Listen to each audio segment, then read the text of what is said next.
2015 Dodge Challenger with the 6.4 Hemi V8 engine. Today we're going to be replacing the front sway bar end links. Let's get to it. Alright, first step is obviously going to be to remove the rim and tire. It's held on with 5 22mm lug nuts.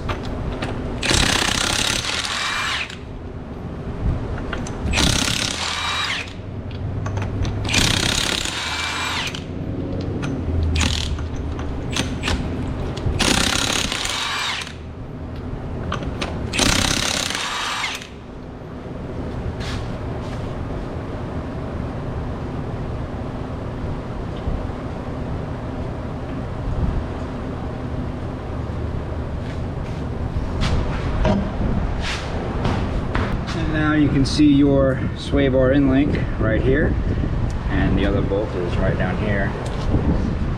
I believe both of these are 21mm.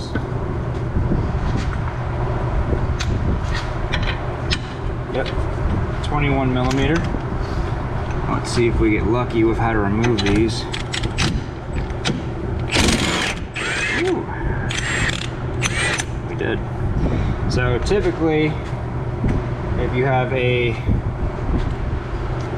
your sway bar end link, if it's bad, it'll free spin inside of the little ball joint it basically has, and you'll have to put an Allen wrench right in there, and then use either an open end wrench and just keep going back and forth, or get yourself a gear wrench size to 21mm, and you're going to pull that nut off while the Allen wrench holds the ball joint still.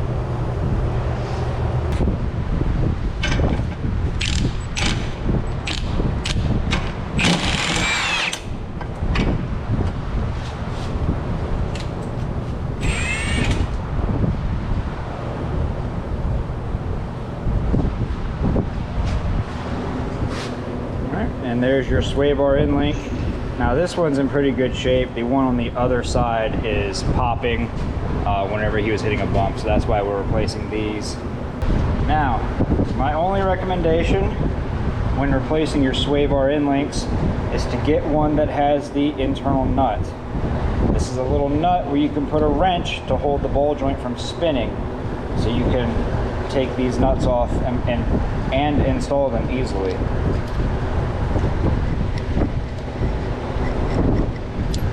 Other than that, that's really my only recommendation. So you would basically just reach behind with a pair of pliers or something, hold this nut right here, and then screw your nut on and bolt it down into place. It's pretty easy, especially on this vehicle. It's such a large vehicle. There's plenty of room in there. But other than that, if this video helped you out, leave a like.